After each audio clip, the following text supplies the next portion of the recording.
Hey, what's going on, everybody? Ears Up in depth. We got our outro music for our intro music and our intro music for our outro music. We're all kinds of messed up over here, but that's okay. I kind of like the outro music too. I mean, it's just a variation, so I think it's fine. Yeah. You know, we're mixing it up every now and then. Yeah, we can't just be the same all the time. No, we can't. You know, I do want to start off this show, Jeremy, apologizing to everybody who follows us on Facebook because This is long overdue, by the way. Yeah. I messed up today. Actually, it was yesterday. Let me tell you, if you follow us on Facebook, then you may have noticed, I don't know, 200 posts in the last 24 hours that are just basically old videos showing up on Facebook, and I'm actively right here just going through and trashing them, deleting each and every one because I didn't do it. Here's what happened. I read about a way to what am I trying to say? YouTube has gone like podcast. Okay. So you can link your RSS feed to YouTube podcasts. Now it's a whole thing. So if you want to listen to pods and you want the YouTube app, you don't want any other app, you can find podcasts on YouTube. But what they are basically are just videos. So they say that they're audio or they say that they're video, but it's just an audio format, but they created a video technically, and it plays the audio of the show with just like a static image. Oh. But it's not really for video. You know what I mean? But that's just their thing. That's their workaround because that's what they do is videos, right? And so what I have is, because I don't have interest in really managing or maintaining our social media, like for myself, because like social media is so soul sucking for me personally. I have everything automated. So every time a new show gets published or every time a new video gets pushed to YouTube, it posts it to Facebook and probably also to Instagram too. So I'm going to have to go through this and do this whole thing on Instagram as well.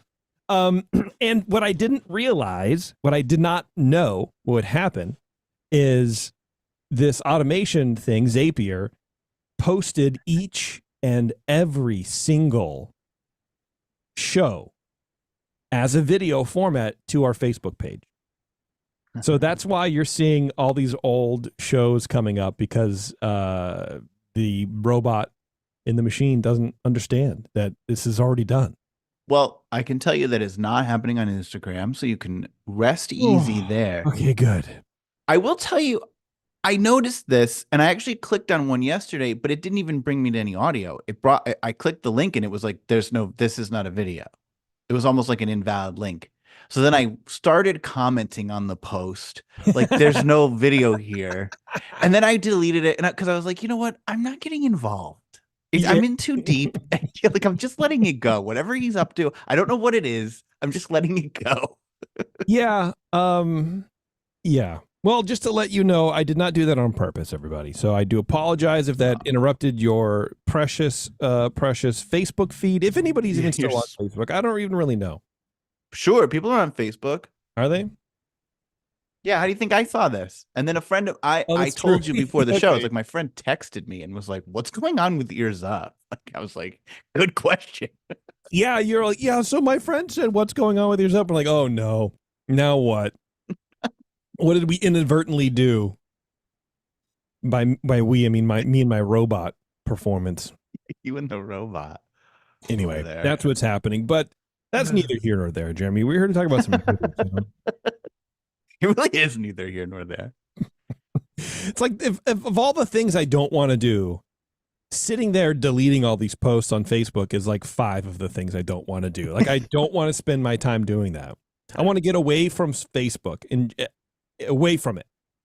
I agree. If anybody wants to learn how to do social media, if that's something you're interested in, let me know, man. I'll hire you for free and teach you how to do it, because I know how to do it. I really don't like it. I don't like it at all. Well, I noticed I got in trouble one time because it had posted on Instagram that there was that our podcast was out. So I went to podcasts. I was like, oh, let me see and it wasn't there. And I commented, I was like, it's not there. I think you were Yeah. like, shut up and give it a minute. Yeah, it takes more than a light year second thing. I don't know, man. It's fun. Anyway, Jerry, we got some news to talk about today. We have got news. And I have some little tiny updates on stuff. So, I have I don't know, 4 stories or whatever. A lot of them are really small Okay. and hardly worth mentioning, but I do feel like it's important. Which is always what you want to hear at the top of any news show. These are hardly worth mentioning, but I'm going to do it anyway. Stay tuned. Yeah, it's Thursday, and if I don't do this, I'm just going to go play Destiny. So it's like, Right. I got to do this.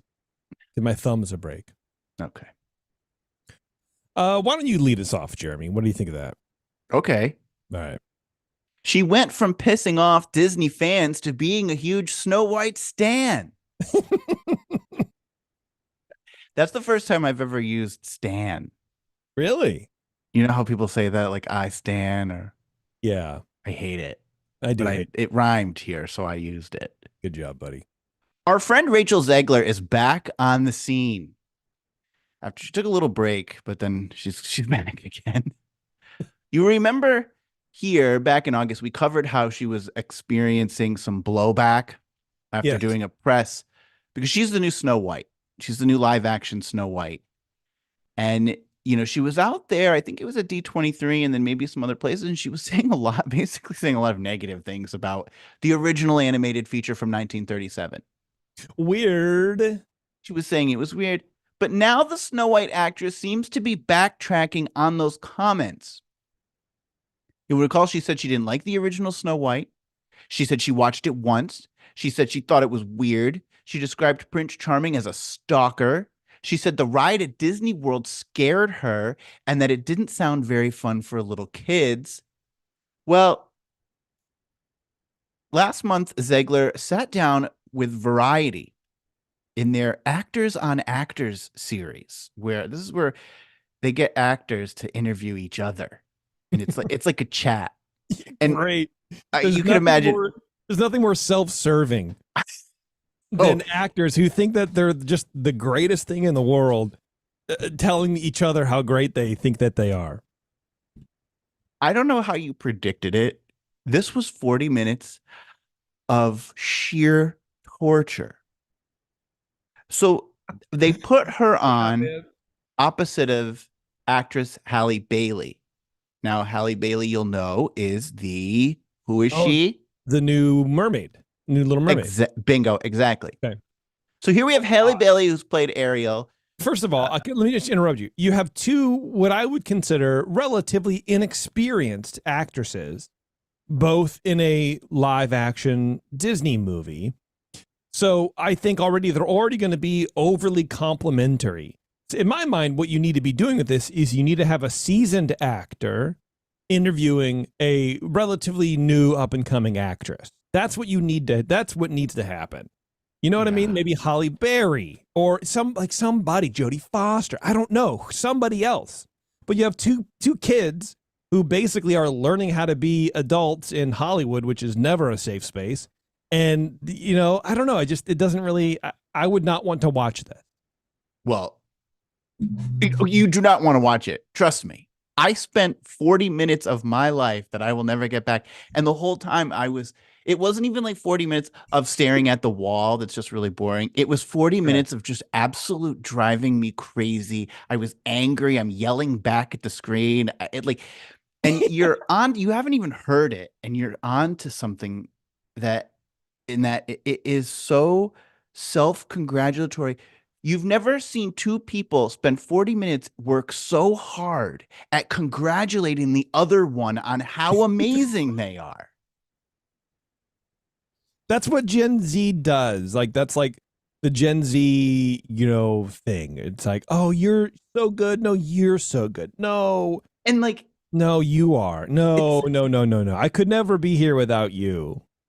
It's like a video, so you see their facial expression. So Halle Bailey will be saying something, and Rachel Zegler's making this face. Sorry for the listeners if you aren't watching the video, but she's making heart hands and going, Oh my, and like like like the like yeah, a what like a, you'd see a sad face or something, or like yeah, it's like a oh, frown, but like aw face. oh, Yeah, making heart hands. and heart and like there's like a lot of prayer gestures and Oh, like okay, well let's just go to this. So I let's was go going to to the talk about audio. this after, but Okay, I did pull there's one I didn't number them. Pull that's up the fine. one that's called like yes, wow. Okay, Uh you ready? yeah. Suzanne Collins, who wrote them, she's doing right by them because she Mm. created the universe. Like, she can't really Yes. do any wrong because it's her world that she's Yes. created. Frances came to me and was like, I really want you to do this.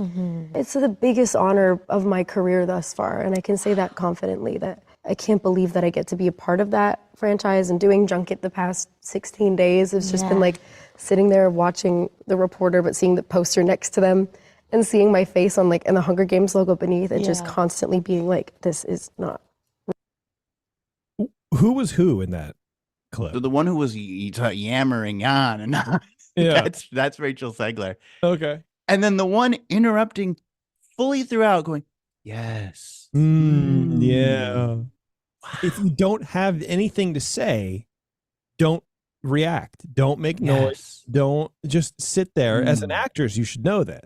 Just sit there and listen to this person who you are interviewing Yes. talk about the things that you asked them about. Yes. Wow. Mm-hmm. You know, when I sit here and I see Luke Skywalker on the wall behind me, Yes. it's his world, and Right. he can do no wrong. You know? Right. Yeah.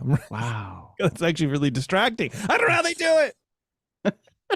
I'm gonna do it to you for your whole story. Yes. So that was, and then they would switch, and it Of would be course. the other one telling some like just God, who knows what they're going on about. And then you'd hear the oh my God, and then they would talk to each other. Then there was one point where they were both fake crying, like because so Rachel Zegler talked about how she was in a Snow White costume when she was a little girl, and they like showed the picture, and that was enough to make Halle Bailey start crying. Oh my God. She goes, "Oh my God, don't show me that it's you in a Snow White." Oh no, I'm serious. I'm serious. I'm gonna cry. And you're like, you're crying because you saw her in a Just a picture of a kid in a costume. yeah, like it's cute. Maybe you would go, "Oh, that's cute." Like that's how I would react. I would be like, "Oh, look at you. That's cute." I wouldn't be Yep. like, "Oh my God, take it away. I'm crying." Anybody have anything sharp I can stick in my retinas because I can't see this anymore? I can't do it. I need to jump off a cliff. I've never like how inauthentic can you possibly be? Actors and actresses bug me whenever like I could never date or befriend like a real serious actor or actress because I would never trust that their emotion or what they're telling me is the thing that they feel. And a lot of actors Yeah. I've seen interviews like Jim Carrey's pretty famous for doing this, where he's like, I don't really have a identity. That's why I can take on the identity of whoever I'm playing. So if I'm playing, so like people go, yeah, when you were in The Mask, and he's like, when I played The Mask, he won't even identify that he was in it. It's like that's the character that he was. Okay. Which is, I think, a little bit loopy, but you have to be when you're when you're taking those roles. And his roles weren't, not that he's like a great actor, but he was very physical and he had to get into the role, right? But there's a lot of people who do that. I think Bryan Cranston is big on that too. I don't know. There's a lot of people. Oh, really? Yeah, and so it's like Willem Dafoe, I think, also. Anyway, I'm just seeing a lot of these people like pop up recently where they're like, yeah, this is just sort of like you have to be into the role, and so you step away, and then who are you? You know, or you get the other side where actors have a hard time separating the role that they were in with their, like, they're done, right? They're done with a role, but they have to somehow separate themselves from that role when they go home and there's no more role. It's Yeah, weird. I mean, maybe that's what it takes to be an actor, is that you have to have no personality. So you're like, well, someone else has to write this for me because I'm just a vacant vessel of nothing. Yeah. Anyway, so we sort of critiqued the interview before we got into the whole thing. But so she sits down for this variety thing, and she's being interviewed by Halle Bailey. And boy, has her tune changed since what we last played here. Now she has nothing but positive things to say about the original 1937 source material that won Walt Disney an honorary Oscar. It put feature-length films on the map and set the Walt Disney Company on a trajectory to where it is today. So I think we can say we owe, all of this, the fact that we're doing a podcast, it all goes back to Snow White. Right. Yeah, agreed. Well, I want you to just hear Rachel versus Rachel. Because why not? Let's let her do her own. I don't need to sit here and spell it out for you. Let's let her do it. So I've put together a little super cut for you rather than me read off all these things. Take a listen to Rachel versus Rachel. I mean, the original cartoon came out in 1937, and very evidently so. There is a big focus on her love story. With a guy who literally stalks her. Weird. It's like a monumental moment in film history. Yeah. It was like the first feature-length cartoon movie, to the point where Weird. won honorary Oscars, and Yeah. all of these amazing things that happened for that film are the reason that you and I really get to sit here today, because it made Disney what it is. I was scared of the original cartoon. I think I watched it once and then I never picked it up again. There's just a very dedicated group of people Fans, who love Disney cartoons. I'm one of them. Weird. I just mean that it's no longer 1937. I love everything that the Disney company has put out in the past a million years, 100 years this year.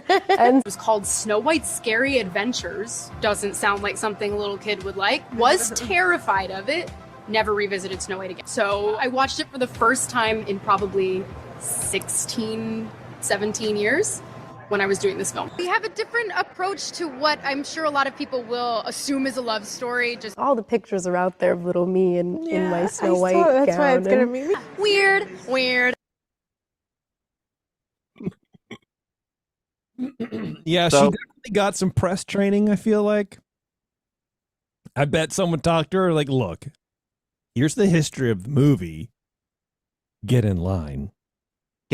Yeah. Don't piss off the fans. Right. Because there is a portion of this where, because they're both talking about how they took on classic roles, Mm-hmm. and they're both like, and at one point, Halle Bailey's kind of mocking Disney fans. She's like, they're so into it, and like, you have to do it justice, and every detail they are concerned with. It's like, yeah, it's what's called being a fan, and it's what's going to get people in the seats to watch your crap movie. By the way, the Little Mermaid remake was absolute hot garbage. I Did you watched watch it. it? It was terrible. Oh, man. Visually very bad. She has a fine voice, but whatever. It wasn't good. And I think the way you know that it's not good is when you're watching it and you're thinking about, oh, I wonder if I could just switch this out and watch the whole time I just wished I was watching the original. And that's not always the case with these remakes. Like, I thought the Cinderella remake was a smash hit. I never once thought of the original while I was watching the remake. It was so good. And you just want to watch it over and over. It was wonderful, a wonderful retelling. And I don't know if I saw it. I remember liking the Beauty and the Beast one with Emma Watson. Mm-hmm. I thought it was basically like a shot for shot, Right. but it still did a good job. Yeah. The Little Mermaid apparently is the 9th highest grossing film of 2023, but only the 7th highest grossing remake by Disney. And I don't know how many remakes they've done. I want to say 7. I don't think it was really well received. It made 569.6 million box office, which is not a Disney film. Disney usually does better than that. Yeah, that's a little low. Yeah. Because it probably cost around at least $250,000 to make. So it just barely squeaked out a profit then, Yeah. if anything. I don't know. Hopefully Disney's going to stop. But I keep saying this. I don't know. I keep saying this. I was saying this before the Jungle Book remake. It's like, we're done already with remakes. Stop. And we've had like 4 or 5 more since then. Wow. Yeah. Weird. So there were, I listened to this. I actually found a transcription service to because I wanted to get through this and see, like, statistically, how does this interview, this 40 minutes of just absolute jibber jabber, shake out. I Yeah. found that they called them each other graceful 5 times in that 40 minutes. Each one of them. Uh-huh. And there's a lot of superlatives, like you are the best. There was one point where she was talking, Rachel Zegler was talking to Halle Bailey about singing and this, the how difficult it can be to act and sing at the same time. And Rachel Zegler told Halle Bailey, well, I mean, probably better than anyone. Really better than anyone? Not Barbara I was gonna Streisand. say No, Barbara Streisand was the Celine, first person I was. Celine Dion. Like how many like so many actresses of stage and screen, Les Miserables. And Also, and the one person who knows it better than anyone is Halle Bailey. who I would bet lip synced. She wasn't singing live. There's no way doing take after take, singing live. No, absolutely. Well, not. you've got to listen to this. She didn't. It was studio work, and then she lip synced to it. But so Rachel Zegler does sing she's in what's the movie that just came out? Hunger Games. She's in the new Hunger Games, and they made it into like a musical, I guess. And good. That's awesome. Does that sound great? Yeah. And Rachel Zegler has I think 8 songs in it. So buckle up. Oh my God. I was going to watch it, but I don't want to do that. Well, she's very concerned that the fans will still like it, even though there's a lot of singing. But that I guess that wasn't studio work. That was sung like live. It's a live recording of her doing that. So, which I do think is probably a bit more challenging. When they remade Les Mis as a movie and they adapted it from a stage show, that was all done live. They're mic'd and they sang it live, and it's pretty cool. That's neat. It has a sort of an unpolished sound to it, which I actually really liked. Yeah. So I just want everyone to know that I spent a grueling, harrowing 40 minutes listening to these two kiss each other on the rear end. Basically, whatever the listeners have spent listening to this, double it, and that's exactly how you feel. Yes. Yeah. So, that's it. I'm gonna be your Halle Bailey though when you do your next story because God, I can't wait. Because that's how humans talk to each other. You're gonna make me cry. Stop it. Oh, but you're so good. Well, you mentioned you were like, oh, it should be someone with experience like Jodie Foster. There's no way Jodie Foster would do it. She's out there in the press this week saying how annoying she finds Gen Z. Did you see that? I read something about that. Yeah. Yeah. So I'm sure she'd be like, I'm not sitting down with either one of these. No, man, I'm not doing that. That's annoying. Yeah. Jeremy, you're a big of a tech guy, right? Don't you like technology?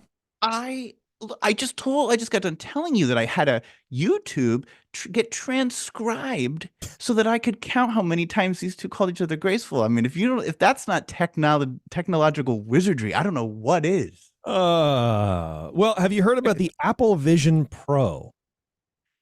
I know very little about it, but it is on like when you go on Apple's website right now, it's like the first thing they've got. This kid goggles. They look like ski goggles. Yeah, they look really, really cool. But it's Apple's foray into virtual reality glasses.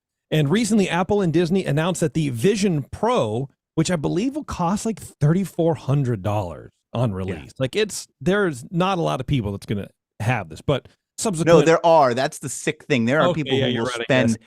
Yeah, it's the same people who spend like $50,000 on DVC to go to Disney every year. Like it's that whatever that obsession is. Yeah. This is who's getting it. You're right. And then hopefully subsequent versions will be lower because I do feel like this is what like the Oculus and the Quest are trying to be, from my understanding of this. But they announced that the Vision Pro will have 3D content from Disney Plus at launch, while Disney Plus subscribers will get special animated screening environments to accompany them. So Disney's going to be pushing 3D movies through the Vision Pro. And then if you have a Disney Plus subscription, you're going to get like a special virtual theater or virtual environment to watch them in. Which is pretty neat. Like I've done a little bit of, there's a couple concerts. I have an old, Oculus, the Facebook, the Meta Oculus or whatever. And I've seen a couple concerts in them before. It's weird. It's cool, but it's very, very weird. I don't know that I could sit and watch a whole movie. But apparently I'm assuming that the graphics and the technology between what I have and this thing are going to be light years away. Light years. So I don't know. That would be pretty exciting. Other apps announced with Vision Pro support include ESPN, MLB, PGA Tour, Max, Discovery Plus, Amazon Prime Video, Paramount Plus, Peacock, Tubi, Crunchyroll, Red Bull TV, which I didn't even know was a thing, TikTok. Can you imagine? Strap on your Vision Pro goggles and watch just TikToks. Just scroll TikToks in virtual reality.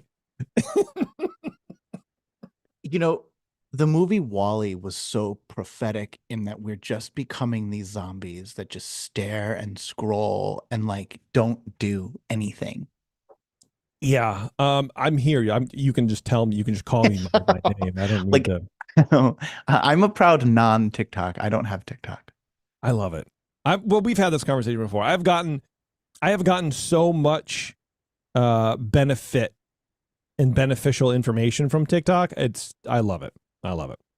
It's a lot of fluff. It's a lot of trash. But I've gotten a lot of good stuff out of it. Anyway, the announcement lists some of the movies that will be in 3D, and naturally Avatar: The Way of Water is among them, but Vision Pro owners will also get 3D versions of movies like Avengers Endgame, Star Wars: The Force Awakens, and Encanto. 3D Encanto. I don't know, maybe. Who cares? Movies will be available to rent through the Apple TV app, and the company says that anyone who has already bought these movies will now also get 3D versions without paying extra. Yeah, interesting. Okay. I've seen some of these 3D work environments before, and I think Apple, the Vision Pro, is going to be doing that as well. But, actually, I saw this one dude, he was like working on his car in virtual reality because it's augmented reality. It's not like a complete world. The cameras are on, so you see what's going on outside, but there's a heads-up display. And so you can see him working on his car. Then he turns over and he looks, he pans, and then he's watching a YouTube video on what he's doing. Right. Like, that's fascinating. Yeah. That kind of stuff is really, really cool. Yes. In 20 years, that's people should be walking around with these things on, just, Well, you'll have Terminator vision, or like, what was that, Short Circuit? Remember that movie from the 80s? Where, Johnny where they Five would is alive, when they would show you what Johnny Five saw, he saw everything, but then he would see like what temperature it is and like, how far away that was. Like it'll be, how do you it's like a cockpit. Yes. Yeah, absolutely. So that's what's going on. Apple and Disney teaming up, and we talked a little bit about the metaverse and the things that Disney are doing to kind of push technology, which is sort of a juxtaposition next to what they do in the parks, which is nothing. They have all this access to technology and the projection mapping. And you know what I mean? We don't have drones over here. We have fireworks still. We have we can't put together a nighttime spectacular. But so I wonder when this technology is going to come into the parks. It's got to. Augmented reality is going to be in the parks at some point. It has to be. And I bet it would be a partnership with Apple. Well, maybe it will, but I don't know. They just redid this Epcot, and the lights didn't even last for 6 days. Like, there's dead that they put those pixels over Spaceship Earth. There's dead pixels in every picture I take of it. It looks ridiculous. So, like, you've got to have not only the ability but the desire, and you've got to be able to be willing to maintain this. I mean, they took out a moving fountain and put in planners because they didn't want to spend the money on the maintenance. Right. Well, the Imagineering was out on Twitter this week, showcasing some new technology, and it was something like where you walk on these the hollow digital floor. The hollow floor. Yeah. So that paired with virtual reality is but it's not pretty big. Get it out of your head, because they're not doing it. They told us we would get a new movie in the China Pavilion, and they had to cancel that. Okay, they're not putting in volatile flooring. Like, it's just not happening. They can't do it. Like, right, just they because put in lights that died after 6 days. I'm not holding my breath for the hull floor. Okay. Well, that's what I don't understand about their desire for the parks, what they want the parks to become. Because, I was talking a bit about, it was like last year before, about the potential changes to the queue for Haunted Mansion in Disneyland. Yeah. That got pared back. And then when we talked to Rolly about it, he was like, yeah, they're doing something with some of my designs at the Haunted Mansion. I was like, great, now we can actually talk about it. And they had to cancel it. It's budget. They didn't even have 200 grand to give to this. And that was like the low budget, 200 grand, 250 grand or whatever it was. I think that's what Rolly was saying. And that's it. They don't have this, but now we have a hollow floor. It doesn't make any sense. So what do the parks want to be? Are we going to have money for stuff or are we not? This is where, and I think we sort of get flack about it because we remember this stuff. We call Disney out on it. Not like it's the hardest thing in the world to do, but you promise us this and then you take it away, and then it just goes away altogether, but you give us something else. It's just weird. It's uncomfortable. I don't like it. Right. Yeah. I mean, there is, I do think like it's I guess it's Admiral the Imagineering is still working on things. It's just that the people who are in the parks aren't buying it. They're operating very siloed. And what I'm hearing is that like a lot of Imagineers who are leaving the company are leaving because they're like, well, nothing's getting approved. Jeff Volley, the president of Walt Disney World, passes on every single thing we bring to him. Good.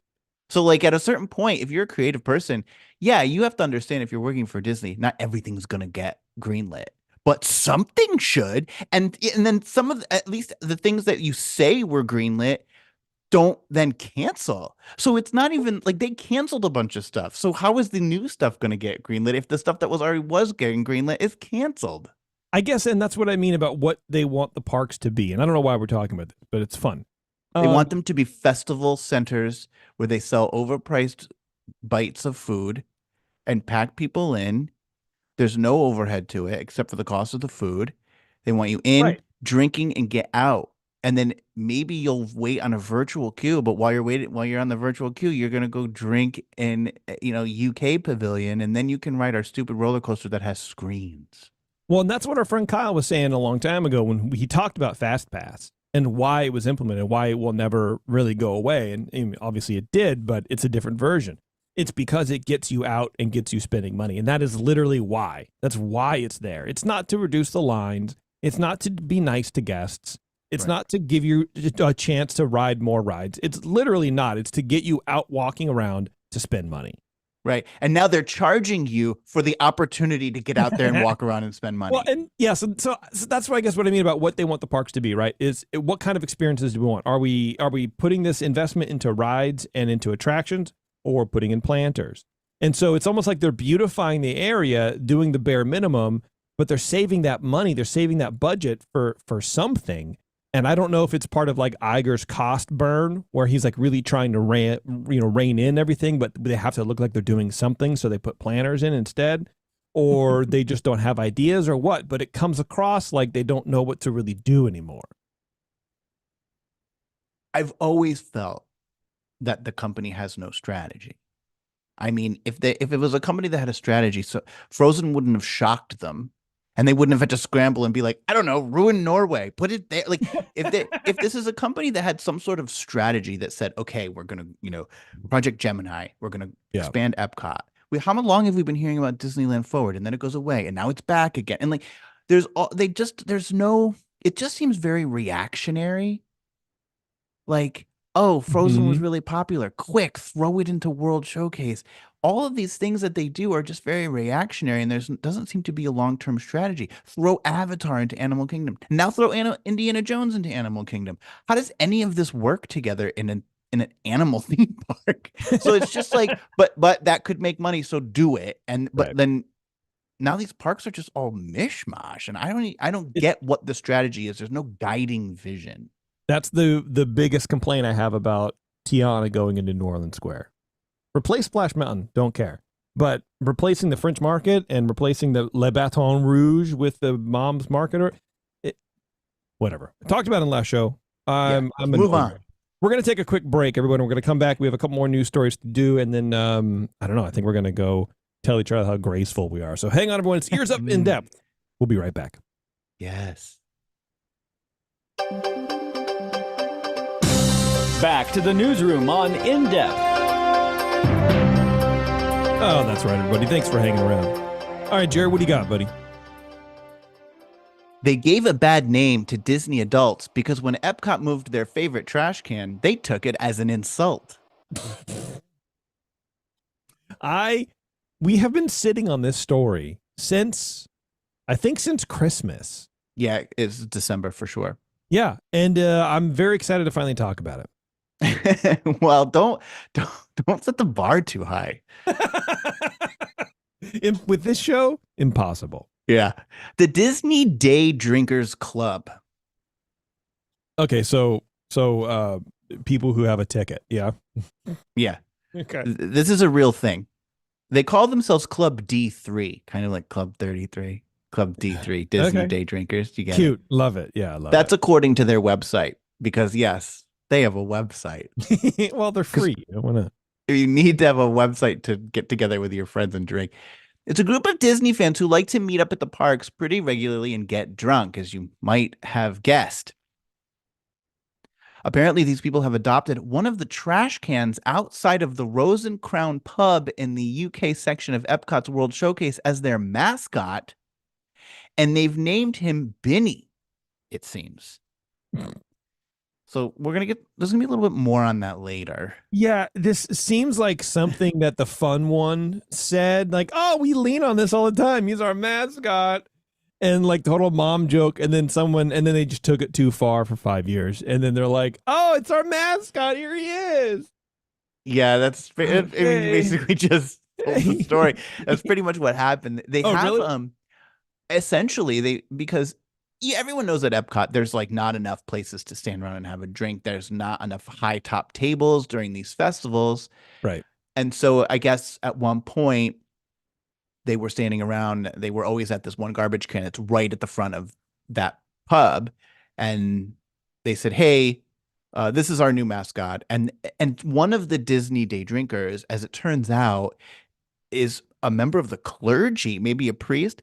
And he baptized, or whatever you do to name something to make it something official in the church, did that, I guess, to this trash can to make it quote unquote official that its name is Binny and it's their mascot. He's sort of, I mean, it's a joke, but like he Sure. is a member of the clergy, which I also think is interesting that Would we've got God would God allow that? I don't know.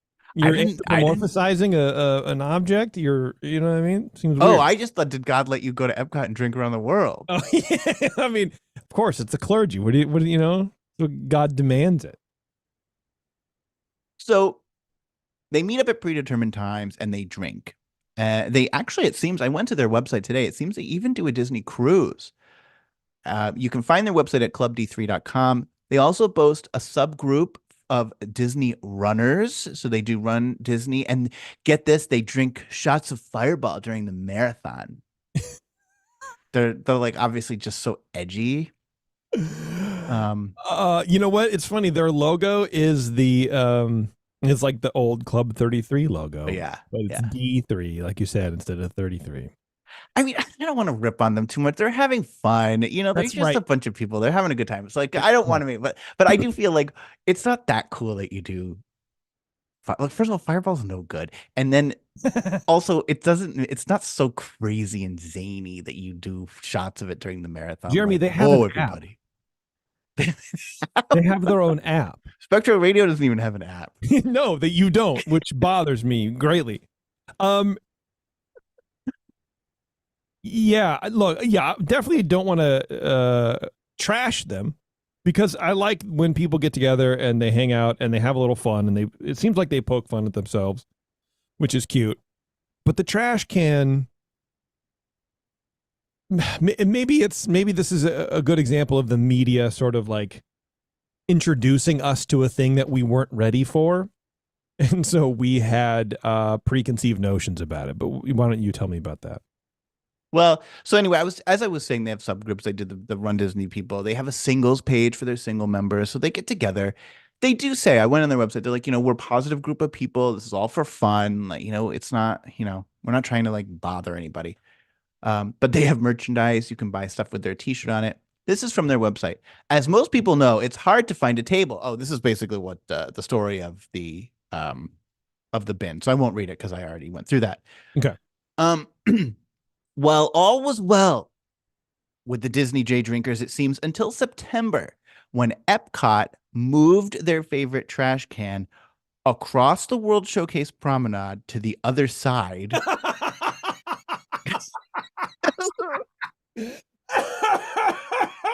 I thought it was good, just like shifted it 2 feet or like across the walkway, but they just went to the other side of the thing. No, across the walkway.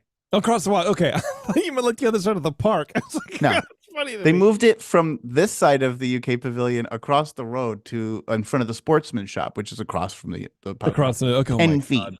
Okay. And now get this, they have 86,000 members of their Facebook group. Stop it. Yeah. This is another reason why I don't want to trash talk them. I don't need 86,000 drunk people chasing me around World Showcase. It's like the Beatles Help, but it's just Jeremy and it's just called Oh Sure. I was like, I'm sorry. I'm sorry. Fireball is totally cool. You should keep doing it during the marathons. So their Facebook of these 86,000 people like sort of lost their mind when Disney moved their trash can out of the way.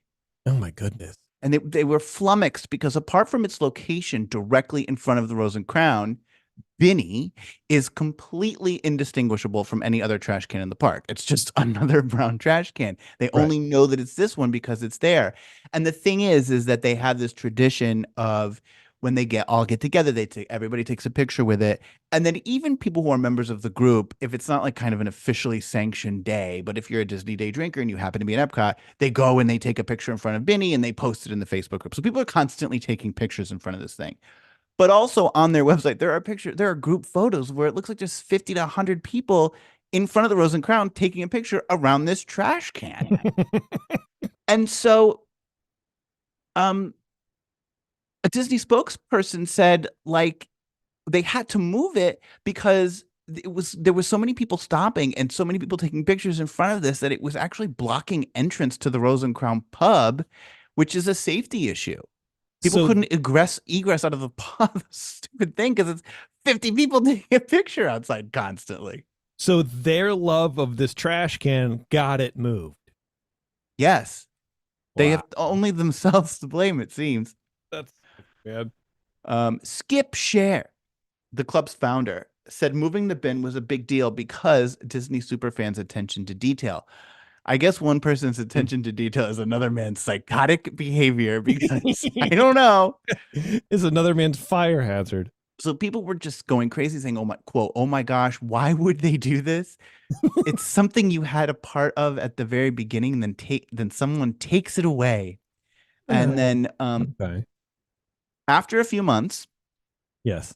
the trash can was inexplicably returned to its location. Ooh, okay. Much to the joy of the members of the Disney Day Drinkers. Sure. One person said, I know it's just a trash can, but I have to say, my heart leapt for joy at this photo when they saw that the trash can had been moved back. So check this out. Now they find out that their trash can is back where it's supposed to be. Club members start buying airline tickets to Orlando to get a picture with this trash can now that it's back. Okay. So now they're all booking flights. Disney does them dirty and moves the trash can again.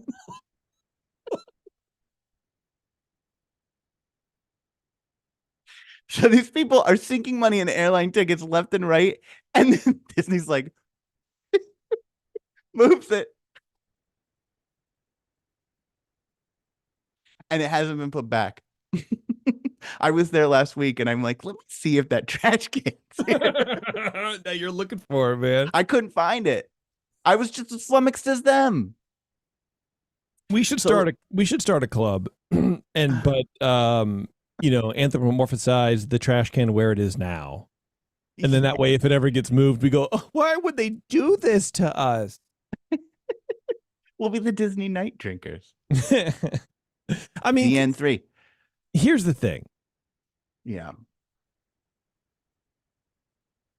I lost my train of thought. I don't know. No, here's the thing. Get a life. It's a trash can. Like, I don't know. Just have another one be it. Who cares? It doesn't have to actually be that trash can. Here's the thing. You cannot tell me, and maybe there is a way to know, and I don't know it. You can't tell me that that's the same exact trash can put back in the same spot every time.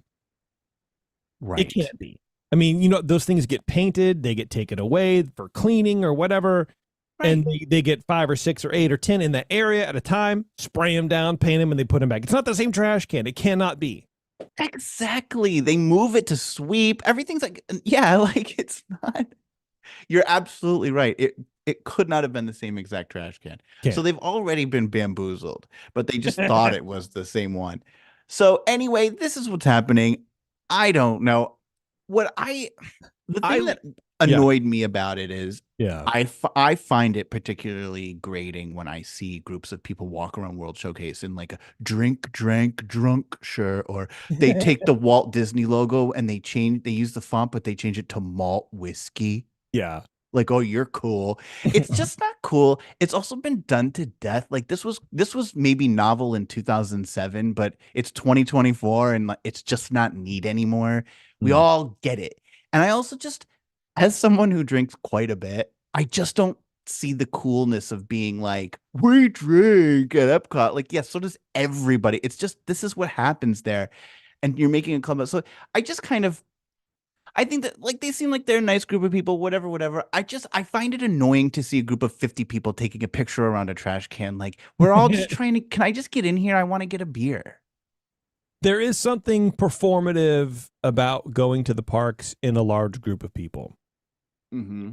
And I don't know what that is, where it's like you're in your own private little club, your own private group, and you want to sort of, I don't know if it's show off how many people you have, or like that it's really cool that all your friends are in this really cool place. You know, I don't know, trash can mascot. Okay, that's fine. I will admit I didn't read any of the articles because I knew you were going to talk about it. And like the article that I saw the headline of just it made these people seem like just irrational.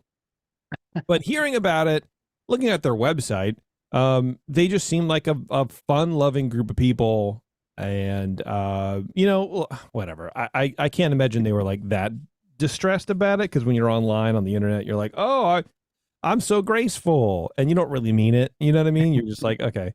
And it seems like they do a lot of stuff. So you can be a member of this group, and they have like virtual mixology classes, and they have holiday parties and stuff like that. Like they actually do stuff, which I think is pretty neat.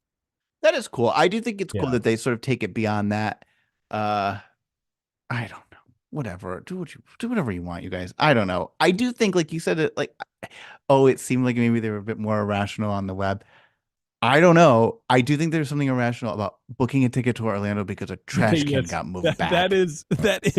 I will say that is worse than being freaked out about the trash can in the first place. Like, and maybe it's just me who has like doesn't have a job and like is desperately looking for a job, and it's like, I wish that I could have money to just, oh man, the little man of Disneyland is I'm going to go down there and check it out or whatever. I don't know what it is, you know? But yeah, maybe that's it. Maybe I'm jealous. I don't know. I wish I've definitely I've definitely flown to Disney for important occasions, like the last Illuminations. Yeah, I was there for that. I made t-shirts for it.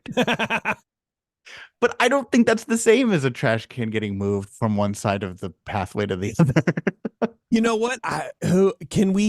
I'm sure somewhere in an alternate reality, in an alternate branch of your timeline, Jeremy, yeah, there's a version of you that is just as annoyed at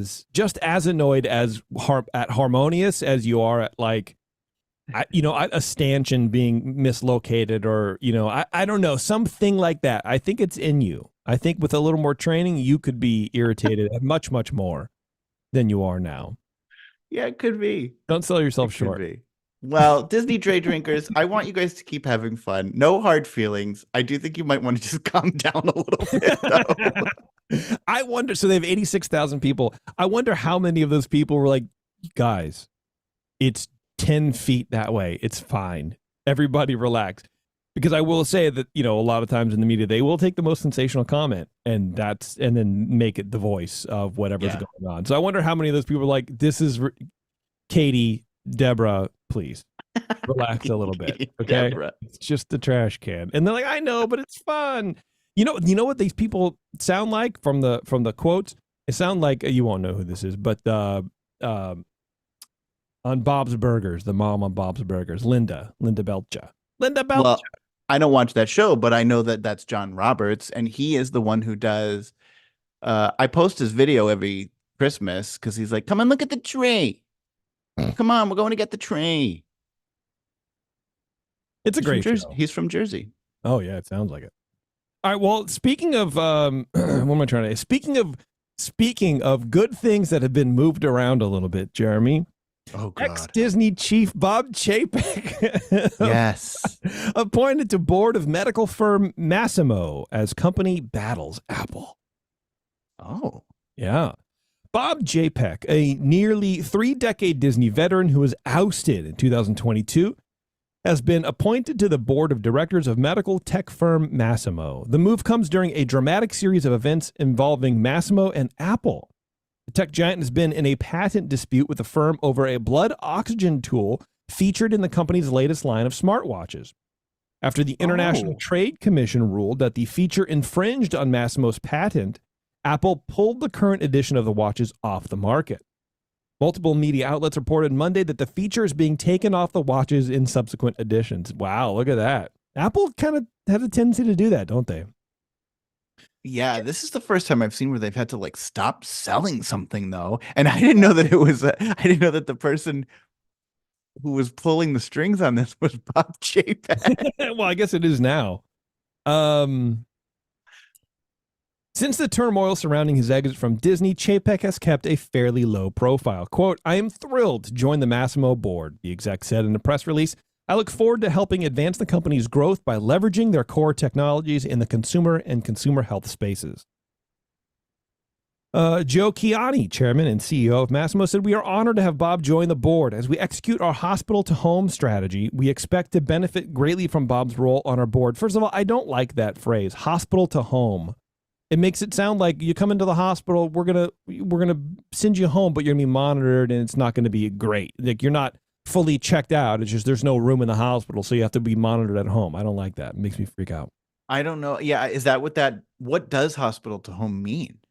I would imagine it's like the same coverage you get at the hospital, you can get at home. It seems like this company does little medical devices, like home consumer kind of things. Well, it probably just goes hand in hand with telehealth and all of that.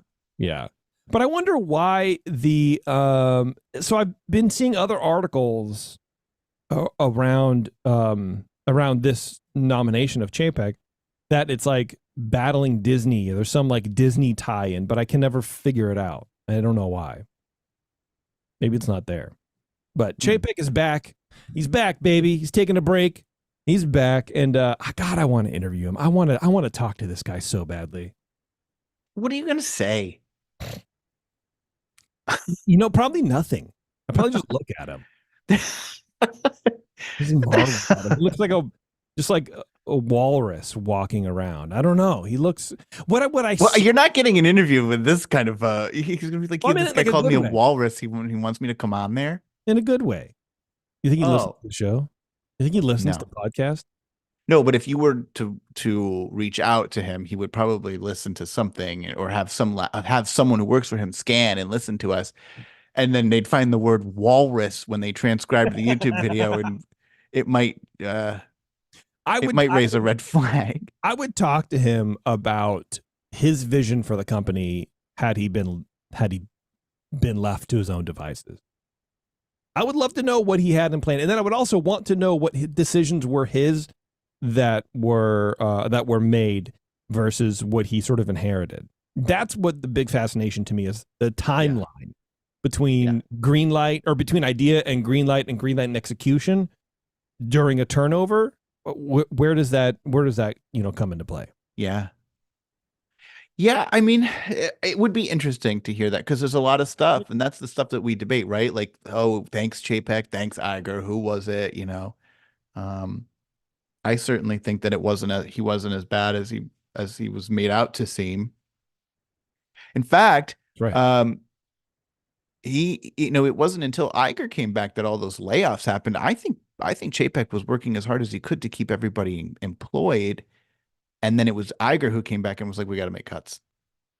Right. There was a rumor that Chapek was going to cut, I want to say 3,000 or 4,000 people, and then he got removed, and then Iger came in and hit 8. He just decided that whatever Chapek was going to do wasn't enough. Yeah. So I agree with you. I think he recognized that cuts needed to be made, or at least that was the rumor. And I remember when Chapek was out and Iger came back, and everyone was like, "Oh, our jobs are safe." Yeah. No, they're not. In fact, more of you are leaving than ever before. And he made, oh, by the way, in our year in review show, I said that Iger made $27 million last year. He didn't. He made $31.6 million. I noticed that. Yeah. Deleting 8,000 people from the workforce. Mm-hmm. And withholding fair pay to 9,000 women at the company. He's a good man. Anyway, I got a couple. They all love him. I got a couple. They don't anymore. Yeah, right. I got a couple quick news stories here real fast, and then we'll get at it because you're done, right? Yeah. Yeah. I'm Jeremy, spent. you've probably never seen this movie, but characters from the Pixar movie Turning Red are set to debut at Disney California Adventure Park. Yeah, I haven't seen that movie, but I did see this piece of news today. It's not the movie's fine. It was cute. It's fine. It didn't do well. And I think it did okay for what it was. It was okay. It's a fine movie. It was fine. Fans of Disney and Pixar's Turning Red movie will be able to meet characters from the animated feature during the resort's Lunar New Year festivities, which run January 23rd to February 18th. Mei Lin Lee and her mother Ming Lee will appear at Disney California Adventure Park during the New Year celebration. And, there's a little picture of it's a very, very small, looks like a 10 by 20 booth at a convention. Yeah. So if you're into that movie, you want a meet and greet with characters who are never in the parks, that's kind of cool too. Yeah. A friend of mine messaged me today with a screenshot of this from the Disney Parks blog. And she was like, yeah, I thought this was pretty cool. But she's like, then you get to the last sentence and it's like park reservations required, like all this like just annoying red tape around it. And she was like, it just really puts a damper on everything. It's like, oh, that's cool. Oh, yeah, I forgot all the crap I have to go through to do this. Turning red, more like cutting through red tape. Right. Yes. Wow. This was a headline that I pulled from Inside the Magic, and I was like, oh, what is going on? So I did a little more research behind it. Didn't give him a click, of course. And this is the result I got.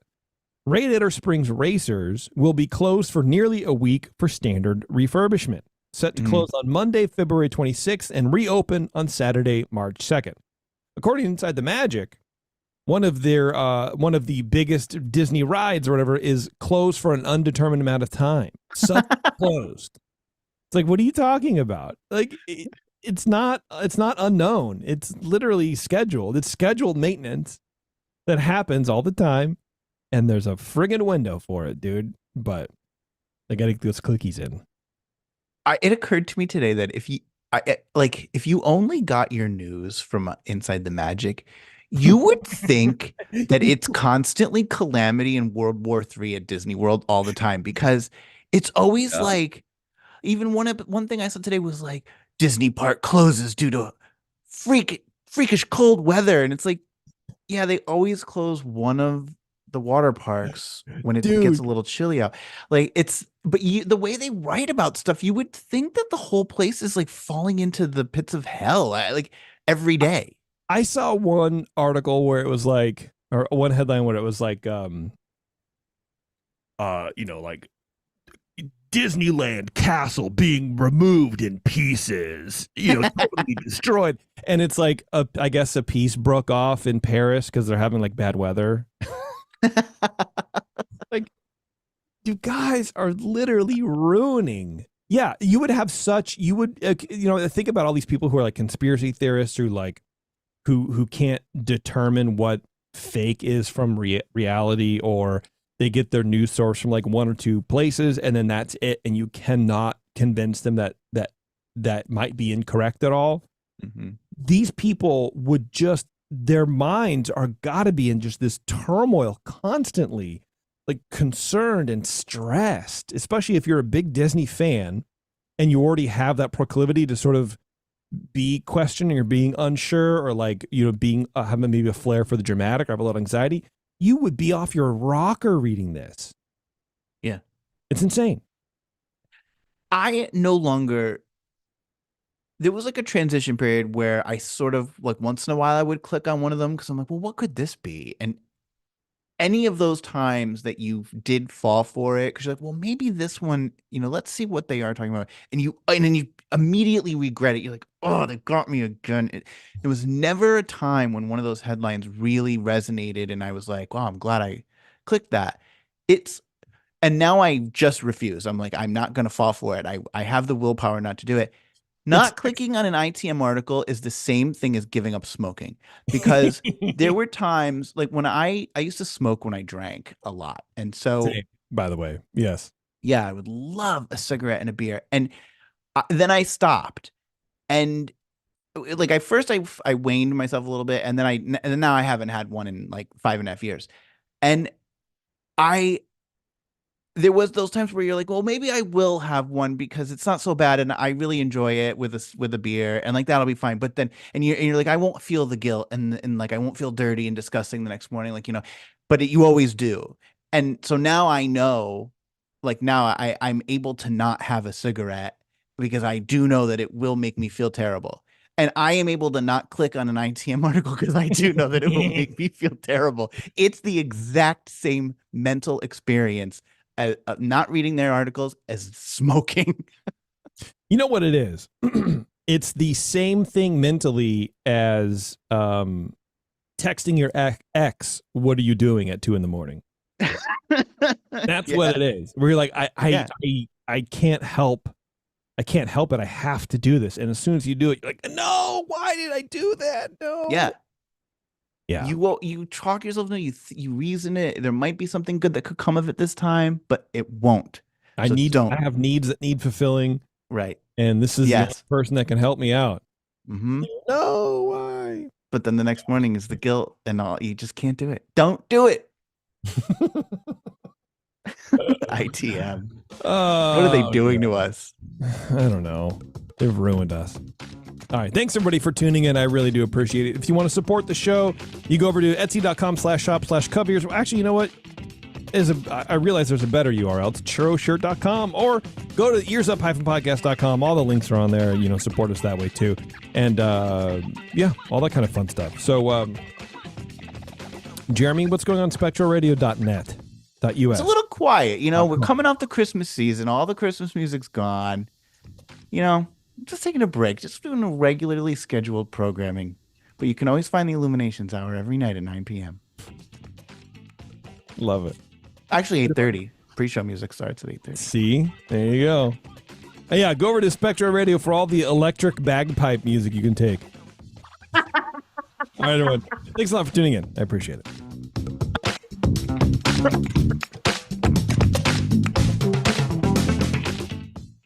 Yeah, whatever, dude.